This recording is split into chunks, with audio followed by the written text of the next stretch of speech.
quarterbacks, which I think we would both agree is the biggest question mark for Georgia coming into the 2021 season. Yeah, I mean, what do you have any big thoughts off the bat? This is Josh Hancher. Sorry, I forgot to introduce you. What's up, No, Josh? it's all good. And I screwed up the intro just a touch, but there's no panic in here. It's just It's no. I mean, you're going to go into some of this, but this is the biggest question mark coming into this 2021 season. We've lost a lot of veteran leadership, but Georgia has recruited well, as we talk about a lot, and we've got a lot of talent ready to play, but it's not a lot of snaps. But we've got some plays and some guys and some numbers we're going to look at. And the biggest guy I guess we want to talk about is our man Kelly Ringo, who was injured last year in the preseason, didn't get a chance to play this year. But Graham, you've got some plays that you got from his plays in high school, right? Oh, I lost Graham. Yeah, totally, man. I think. Yeah, sorry. Yeah, you were glitching up for a second, but I think we're good now. All right. Yeah, Kelly Ringo. You see me? Yep. Yeah. All right, cool. So I think Ringo is probably the surest thing about the Georgia secondary in 2021. We know he's going to start somewhere. His ball skills are really good, as you're seeing right here. Like, he is excellent playing the ball in the air. You're going to see a couple plays with him here where, like, he's just very good in coverage and phase. And then the thing that sort of separates him as an athlete is that he's able to turn around and play the ball, which we struggled with a lot in the secondary last year. I think Tyson Campbell and Tyreek Stevenson were great in coverage, like elite recognition skills right there, undercutting that ball. And then he's just like, basically beasting kids on the playground, jumping over everyone's head, grabbing that one. But I think, there's a lot of talk about Ringo. It's like, he's unproven because he didn't play any snaps last year, which is 100% true. But in a program full of all-star recruits, Ringo is as elite of a recruit as Georgia has. I mean, like 24/7 rates him as the number 97 recruit of all time since they've been recruiting people since 2000. He is 6'2", he's 205 pounds. He runs a 4.35 40. He was a legit, like, all-star track athlete in high school, running a 10.36 in the 100 meters. And he's just got incredible fast twitch muscles. I think I've got the 247 up here where he's the seventh most highly rated DB ever. Yeah, exactly. Yeah. I mean, he's wedged between Patrick Peterson and Patrick Surtain, which, if he's either of those, would be phenomenal. So, I mean, I think I understand the hesitation to, go ahead and say, like, this guy's going to be great and legit because he is, a first-year player that has not played any college football yet. But I just think he's as this as Georgia has on their team. Nice. Yeah, and I mean, the conundrum is, where is he going to play? Like, as you're seeing on, some of the plays that you were showing there, like, his ball skills say he's a boundary corner. We also had some plays there with him coming up and, doing a really good job in run support. And he's got a big frame and he's got some good weight on him. So, like, I think he could play at star if Georgia needs him to. I think ultimately he's going to go wherever the coaches think they need the most help, because that's what he's going to provide. Well, one of the guys, Amir Speed, is one of these guys we were talking about. It's got a lot of talent, but not a lot of snaps. He played. You've got him at 26, and you've got some PFF grades that tell a good story, but it's incomplete. Totally, yeah. I mean, like, the guy who played 26 coverage snaps in 2020. I mean, we know he's a big corner at 6'3". I mean, the thing is, the hard thing to say is, like, Georgia lost Stokes, DJ Daniel, and Tyson Campbell have all gone to the NFL draft. Tyreek Stevenson transferred to Miami. But you have their four guys that are probably legit, top top 3 round NFL talents. So it's understandable that Amir Speed hasn't got a ton of burn, playing behind those guys, but it's just sort of, what does that mean? It's like, what's going to happen when the lights come on? And I don't know that he is going to be the number 2 outside corner. It wouldn't shock me if he plays a lot early in the season and some of these younger guys kind of come along and take that spot from him. But he's been in the program for, 3 or 4 years. I mean, he came in the same recruiting class as Richard LeCount. So, like, he's been around for a long time for a reason. And I would love to see him step up to the plate and play some meaningful snaps in his last year of college football. Yeah, I mean, he's there. He's probably a good influence on some of the younger guys, and he probably knows he doesn't have as much talent as them, but he's been there. He's seen the lights on. Doesn't have a lot of snaps, but he could be that guy that Kirby leans on to sort of be that calming veteran influence in the backfield, because he's going to have a lot of folks playing. And did you want to talk about Nylon Green? I got some plays up of him. Is he going to be somebody that could compete with Amir for some significant playing time?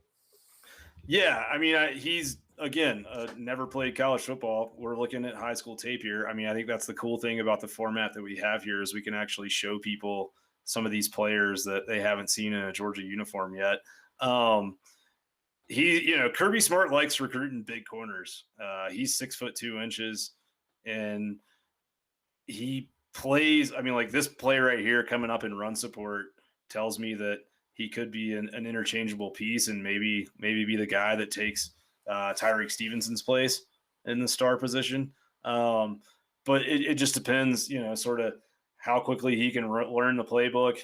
Latavius Burney did play some good snaps in the Peach Bowl as the star and has been in the program a long time. But Nylon Green, from an athlete standpoint, is probably a little faster and a little better in coverage than a guy like Burney would be expected to be, but Burney is going to be better in run support. So a lot of these guys we're talking about, like, we're talking about Green right now, like he might be a corner, but it's best guess really on sort of how these chess pieces get aligned, right? Like the coaching staff is going to put these guys wherever they feel like it makes the most sense.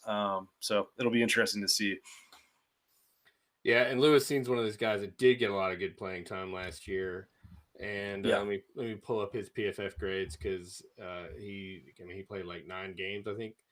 Let me see here. Switcher. Yeah, he played in every game, I think. I mean, he should have. He was the starting safety all year. And I mean, with Seen, you have the best tackler on the team, right? Like, he was probably the most consistent performer in Georgia's secondary in 2020. And he brought a physical presence to the back end of that defense that, like, we probably haven't seen since the days of Thomas Davis and Greg Blue. And his length makes him solid enough in coverage for a safety. He only allowed 17 receptions for 233 yards last season. And as a tackler, again, he's the best on the team. PFF grades him out as a 90.7 as a tackler. So, like, his ability to come up and smash running backs at the line of scrimmage is a huge part of Georgia's identity as a run-stuffing defense. And he's taking that.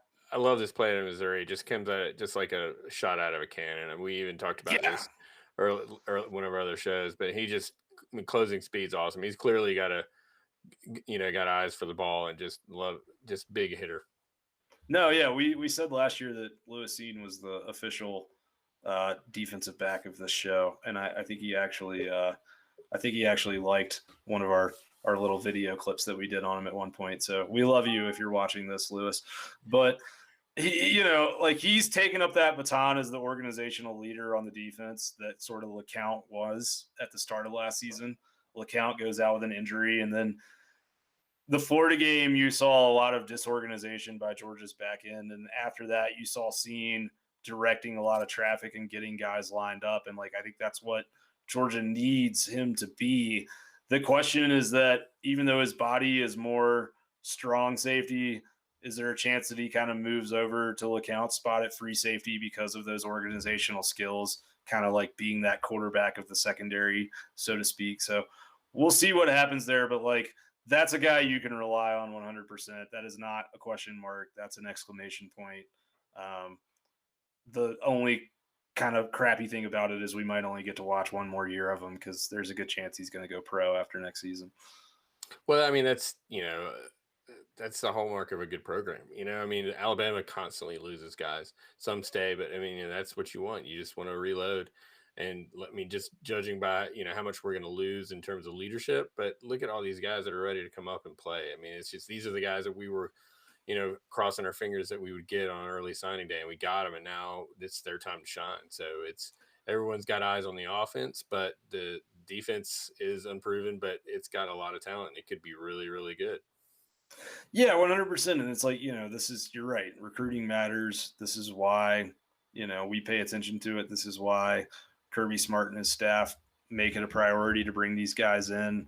You never know until the lights come on, but you would think if there's a program in the country that is equipped to deal with these kind of losses, it would be Georgia. But let's move over to the other safety spot and talk about Christopher Smith. I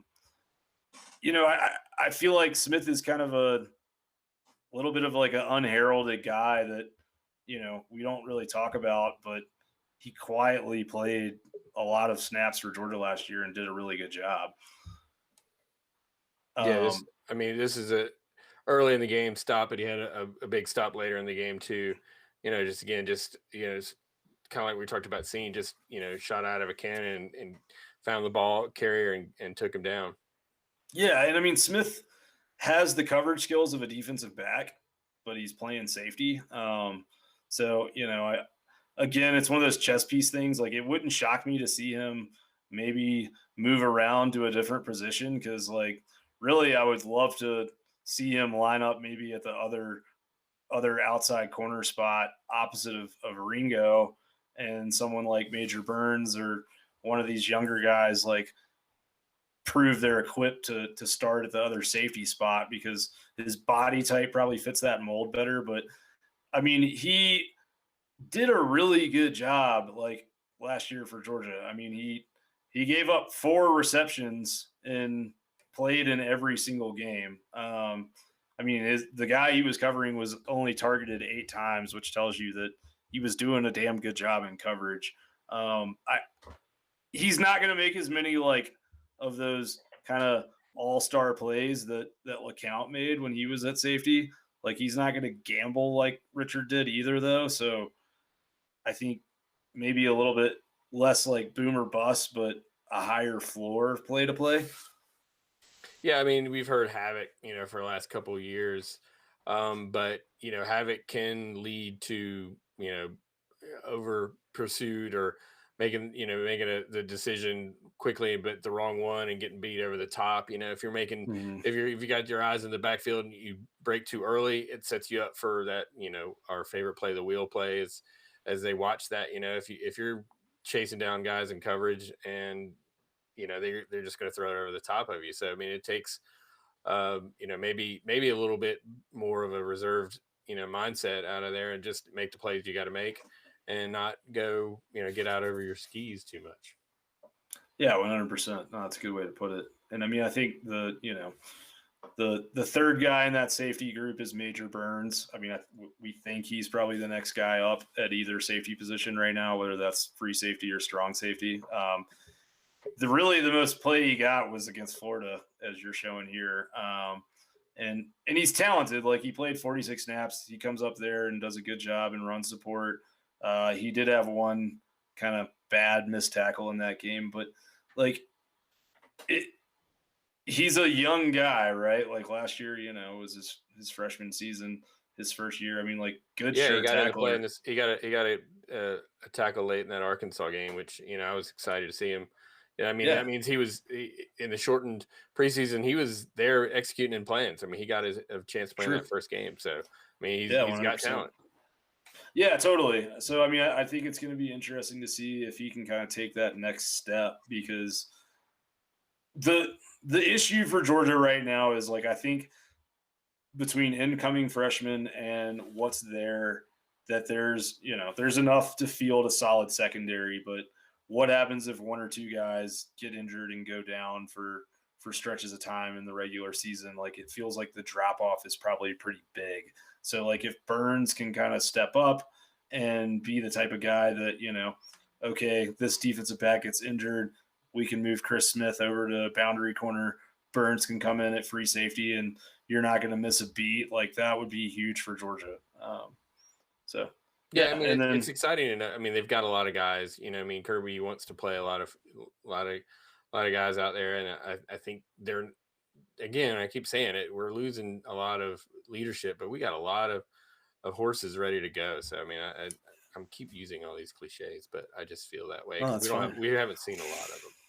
No, yeah, 100%. Let's talk about the star position. That's kind of the, sort of that tweener linebacker, sort of, defensive back position in the secondary, kind of a half safety, half DB. You've got Latavius Burney clips here. Boom. This was like the best play he made all year. And he struggled in the start of this Cincinnati game. I mean, he was only on the field because of the guys that opted out for the NFL draft. And he came in and he played very, very well after the first couple of series of that game. And he's another one of those guys that's been in the program a long time. Like, he's about to be a senior. I think a lot of Georgia fans have kind of given up on him. He'd been buried on the depth chart for most of his career. And you know what? He got an opportunity in the Peach Bowl, and he made the most of his opportunity. And I think it's, you got to love having guys like that in your program. There he is again, like bringing the wood. As we said earlier, I think like if he is going to be the star, you can look at him as very solid in run support, but perhaps a liability in certain situations as a defensive back in coverage. The clips you're showing now are of Kamari Lassiter. I think that's the guy that my money is probably on to emerge as the starter at some point in 21. His body type really kind of screams star. Nylon Green or Kelly Ringo could be a factor there too, but it all depends on sort of how the staff plays this. But these two plays from Lassiter, I think, kind of illustrate what he brings to the table. One, you see the coverage ability and the skill to identify the ball. And then here you have him coming up and laying a really good lick on the running back and run support. So I think it's just, there's a lot of talent there, and I feel like a broken record saying this, but it's just going to be interesting to see sort of where those pieces fall and what slots they sort of get plugged into. I mean, Kelly Ringo, seems like a freak of nature. Yeah, I mean, we've seen his speed stats, all over Twitter. Like 22.7 miles an hour in practice. And you compare to Marion Smith and how much more, weight he's carrying around, and to even be in the same universe as Arian Smith, on miles per hour is just insane. So, I mean, he's a guy. I mean, he would have played last year had he not gotten hurt. So I'm most excited to see that. But I'm excited, because I also am excited because, we're talking about the offense, and it's not the defense that has to. We can kind of exhale on defense and let these guys play a little bit, because our offense is poised to be better and can score more points than we have in the last few years, as judging by the last few games of JT Daniels. So I think their backs aren't going to be against the wall. So it's a lot of unknowns, but there's a lot to be lot to look forward to.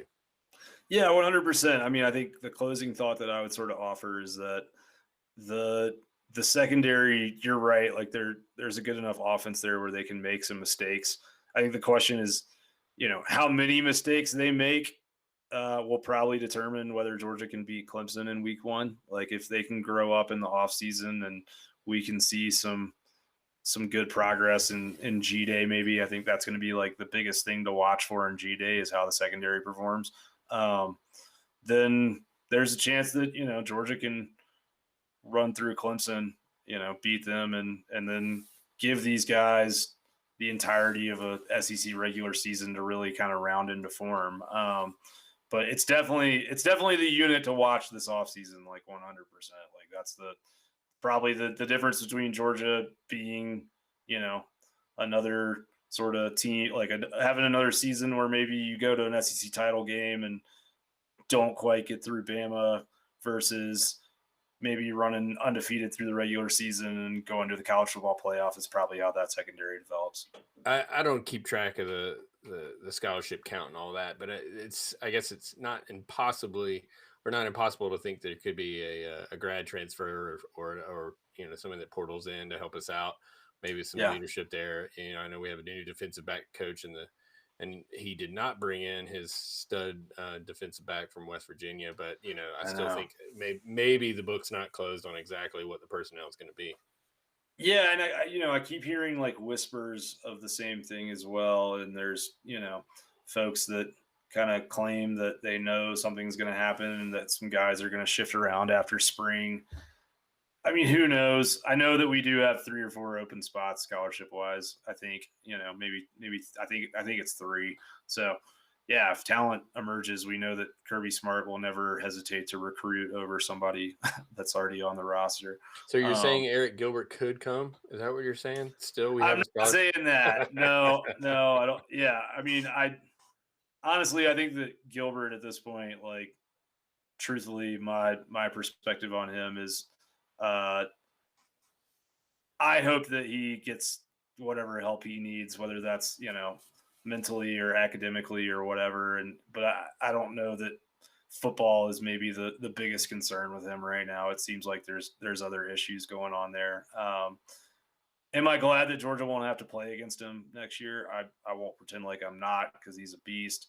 But I really hope that, he lands somewhere that's the right situation for him and can kind of, get happy and find himself in a good situation. Yeah, we forget how young these guys are.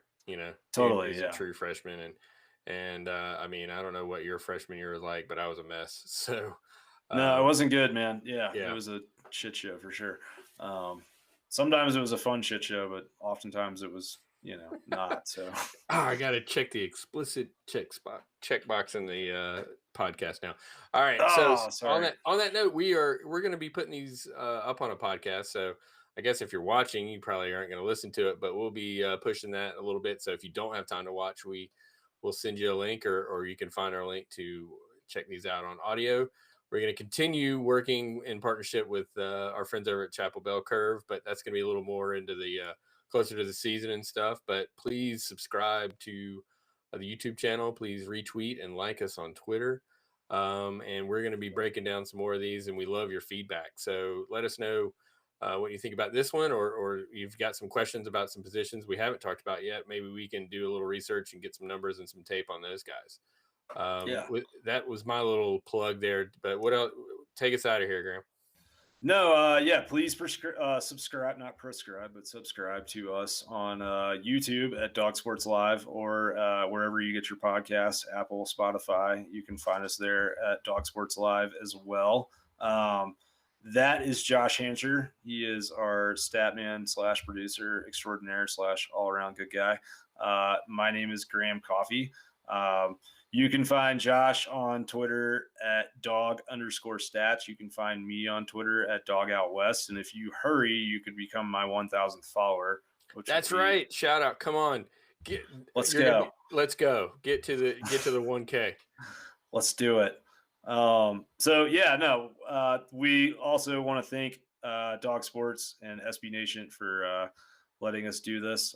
It's a blast, and you'll definitely see some more involvement from some of the personalities over at Dawgs Sports as we kind of continue putting these out. So we thank you guys for joining us, and we'll be back soon with our next spring position preview. All right, go Dogs. Go Dogs.